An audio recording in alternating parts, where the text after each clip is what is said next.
Breaking news Telangana cabinet భేటీ కొనసాగుతోంది. BC రిజర్వేషన్లు, స్థానిక సంస్థల ఎన్నికలతో సహా మరిన్ని అంశాలపై ఎజెండాగా ఈ సమావేశం జరుగుతోంది. సీఎం రేవంత్ రెడ్డి అధ్యక్షతన సాగుతున్న ఈ భేటీలో నీటిపారుదల ప్రాజెక్టులపైన మంత్రివర్గ సమావేశంలో ప్రధానంగా చర్చించబోతున్నారు. ఈ మేరకు మంత్రివర్గం ఎజెండా ఖరారైనట్టు తెలుస్తోంది.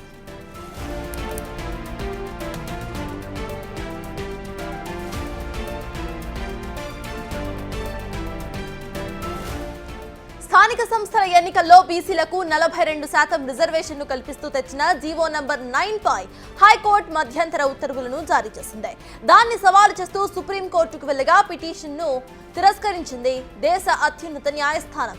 ఈ నేపథ్యంలో రిజర్వేషన్ల వ్యవహారంలో ఎలా ముందుకు వెళ్లాలి, అసలు ఏం చేయాలి అన్న దానిపై మంత్రివర్గ సమావేశంలో మంత్రులతో చర్చించబోతున్నారు సీఎం రేవంత్. ఇప్పటికే హైకోర్టు మధ్యంతర ఉత్తర్వులు, సుప్రీం తీర్పులపై అధ్యయనం కోసం ప్రభుత్వం ఉన్నతాధికారుల కమిటీను ఏర్పాటు చేసింది. ఆ కమిటీ ఇప్పటికే నివేదికను సైతం రెడీ చేసింది. ఈ రిపోర్ట్ కేబినెట్ ముందుకు రాబోతోంది.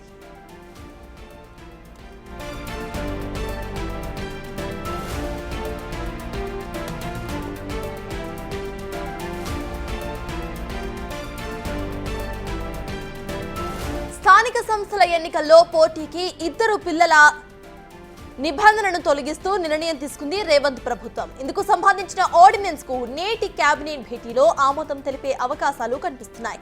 అనంతరం ఆర్డినెన్స్ ను గవర్నర్ కు పంపబోతోంది తెలంగాణ ప్రభుత్వం.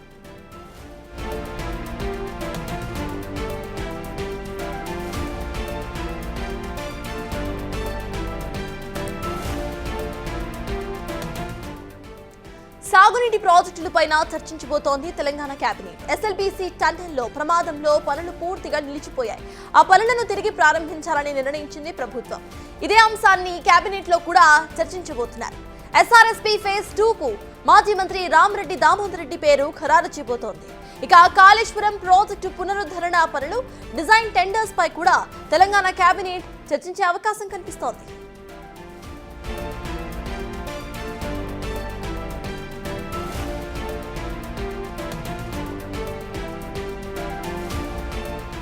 తెలంగాణ కేబినెట్ భేటీ కొనసాగుతోంది. భేటీకి సంబంధించిన అప్డేట్స్ మా ప్రతినిధి వాసు లైవ్ లో అందిస్తారు. వాసు, చెప్పండి, ఇటు బీసీ రిజర్వేషన్లు మేజర్ ఎజెండాగా ఇవాళ కేబినెట్ నడుస్తున్నట్టుగా తెలుస్తోంది. మిగతా ఎజెండాస్ ఏంటి, అసలు అప్డేట్స్ ఏంటి?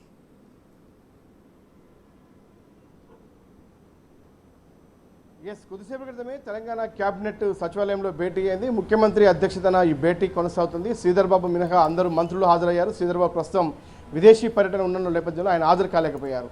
ఈ యొక్క భేటీకి సంబంధించి కూడా కొన్ని కీలక అంశాలపైన చర్చించి నిర్ణయం తీసుకునే అవకాశం కనిపిస్తూ ఉంది. ప్రధానంగా బీసీ రిజర్వేషన్లు, తెలంగాణలో స్థానిక ఎన్నికలకు సంబంధించినటువంటి విషయంలో కూడా బీసీ రిజర్వేషన్లు హైకోర్టు, సుప్రీంకోర్టు అడ్డంకిగా మారినటువంటి నేపథ్యంలో తదుపరి కార్యాచరణకు సంబంధించి గత కేబినెట్ సమావేశంలో నియమించినటువంటి ఏదైతే అధికారుల కమిటీ ఇచ్చినటువంటి నివేదికను మరి కాసేపట్లో ఈ యొక్క కేబినెట్లో చర్చించబోతున్నారు. చర్చించిన తర్వాత తదుపరి చర్యలు, ఎలక్షన్లకు వెళ్ళాలా లేదంటే బీసీ రిజర్వేషన్ చట్టబద్ధంగా వచ్చిన తర్వాతనే ఎలక్షన్లకు వెళ్ళాలా అన్న అంశంపైన కూడా ఈ భేటీ జరగబోతుంది. మరో కీలక అంశానికి సంబంధించిన చూసినట్టయితే స్థానిక ఎన్నికల్లో 2 పిల్లల నిబంధన ఏదైతే దాన్ని ఆర్డినెన్స్ చేయబోతా ఉన్నారు. ఇప్పటికే జీవో కూడా తీసుకురాబోతా ఉన్నారు. ఆ ఆర్డినెన్స్ జారీ చేసి ఆ ఆర్డినెన్స్ను క్యాబినెట్లో పెట్టి చర్చించి ఆమోదం కోసం గవర్నర్కు పంపబోతా ఉంది. ఇకపై 2 పిల్లల నిబంధన తొలగించి ఎంతమంది పిల్లలున్నా స్థానిక ఎన్నికల్లో సర్పంచి, ఎంపీటీసీ, జెడ్పీటీసీ ఎన్నికల్లో కూడా ఎవరైనా పోటీ చేసుకోవచ్చినటువంటి అంశానికి సంబంధించి ఒక ఆర్డినెన్స్ అయితే గవర్నర్కి పంపేందుకు క్యాబినెట్ ఈరోజు ఆమోదం తెలుపబోతుంది.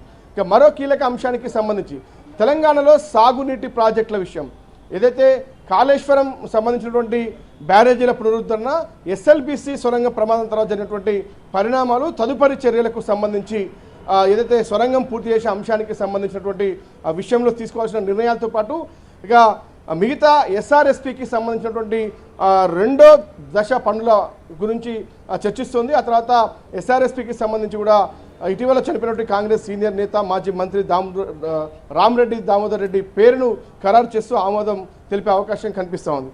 ఇక మరో అంశానికి సంబంధించి కూడా రైతు భరోసా, ఇటీవల కాలంలో గత పంటలకు సంబంధించి వానాకాలం పంటలకు సంబంధించి 9,000 కోట్ల రూపాయలు ఒకే రోజు విడుదల చేసినటువంటి తెలంగాణ కాంగ్రెస్ ప్రభుత్వం ఈసారి ఖరీఫ్ సంబంధించినటువంటి యాసంగి పంటకు సంబంధించినటువంటి రైతు భరోసా విషయంలో ఎలా ముందుకు వెళ్ళాలి అన్న అంశానికి సంబంధించి, ఎందుకంటే ఇప్పటికే వానాకాలం పంటలు చేతికొచ్చే సమయం ఆసన్నమైంది. ఇప్పటికే కొనుగోలు కేంద్రాలు కూడా ప్రారంభించబోతున్నారు. గిట్టుబాటు ధరకు సంబంధించి కావచ్చు, బోనస్ సంబంధించి తెలంగాణ ప్రభుత్వం ఇప్పటికే ప్రకటి సిద్ధంగా ఉంది అనే విషయాన్ని కూడా స్పష్టం చేసింది. కానీ తదుపరి పంటకు రైతు భరోసా విషయంలో కూడా తెలంగాణ కాంగ్రెస్ ప్రభుత్వం మేనిఫెస్టోలో రైతు భరోసాను పెంచుతామని హామీ ఇచ్చింది. దానికి సంబంధించి ఎంత పెంచబోతుంది తెలంగాణ కాంగ్రెస్ ప్రభుత్వం అన్న అంశానికి సంబంధించి కూడా మరి కాసేపట్లో క్యాబినెట్లో నిర్ణయం తీసుకొని ఆమోదం తెలిపే అవకాశం కనిపిస్తూ ఉంది. ఇవే కాకుండా ప్రభుత్వ పాలసీలతో పాటు ఆర్థికపరమైనటువంటి కొన్ని అంశాలకు సంబంధించి, పలు అభివృద్ధి కార్యక్రమాలకు సంబంధించి కూడా తెలంగాణ క్యాబినెట్ ఆమోదించి గ్రీన్ సిగ్నల్ ఇవ్వబోతా ఉంది. మొత్తానికైతే ముఖ్యమంత్రి రేవంత్ రెడ్డి అధ్యక్షతన క్యాబినెట్ సమావేశం భేటీ అయింది. మరి కాసేపట్లోనే కీలక అంశాలకు సంబంధించి క్యాబినెట్ ఆమోదం తెలిపి ఆ తర్వాత మీడియా పాయింట్లో కూడా మంత్రులు మాట్లాడే అవకాశం కనిపిస్తూ ఉంది. ఈరోజు జరిగేటువంటి ఈ యొక్క క్యాబినెట్ భేటీ చాలా కీలకం కాబోతూ ఉంది. అయితే నిన్న ఏదైతే ఈ యొక్క రిజ్వీ వ్యవహారం, ఐఏఎస్ అధికారిగా ఉన్నటువంటి రిజ్వీ కొద్దిసేపు క్రితమే ముఖ్యమంత్రిని క్యాబినెట్కి ముందు కలవడం జరిగింది. జరిగినటువంటి పరిణామాలు ఏదైతే మంత్రి జూపల్లి చేసినటువంటి ఆరోపణలు, జూపల్లి రాసినటువంటి లేఖకు సంబంధించి క్యాబినెట్ కంటే ముందు బట్టితో జూపల్లి భేటీ అయ్యారు. ఆ తర్వాత ముఖ్యమంత్రితో ఐఏఎస్ అధికారి రిజ్వీ భేటీ అయ్యారు. జరిగినటువంటి పరిణామాలపైన ఇద్దరు కూడా వివరించినట్టుగా మనకు తెలుస్తూ ఉంది. రిజ్వీ కూడా జీఏడీ ప్రిన్సిపల్ సెక్రటరీ హోదాలో ఆయన కూడా క్యాబినెట్కు హాజరయ్యారు. జూపల్లి కూడా నేరుగా ప్రజాభవన్ నుంచి కూడా ఇక్కడికి చేరుకొని కూడా ఆయన కూడా హాజరయ్యారు.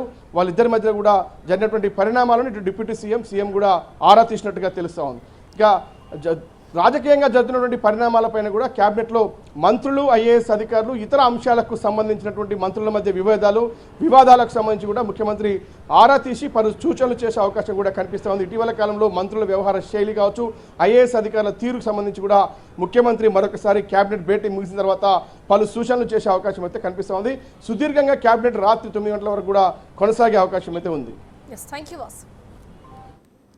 రైట్, మొత్తానికి తెలంగాణ కేబినెట్ భేటీ కొనసాగుతోంది. ఈ భేటీలో పలు అంశాలను ఎజెండాలుగా తీసుకున్నారు. దీంట్లో మేజర్ ఎజెండా ఇక్కడ బీసీ రిజర్వేషన్లకు సంబంధించిగా కనిపిస్తోంది. అట్ ద సేమ్ టైం ఇక్కడ ఇటు తెలంగాణ కేబినెట్ కాళేశ్వరం ప్రాజెక్టు పునరుద్ధరణ పనులకు సంబంధించి, ఆ టెండర్స్ కు సంబంధించి కూడా ఇవాళ కేబినెట్ లో డిస్కస్ చేసే అవకాశం కనిపిస్తోంది. ఈ కేబినెట్ ఇవాళ 8 వరకు కొనసాగుతుంది.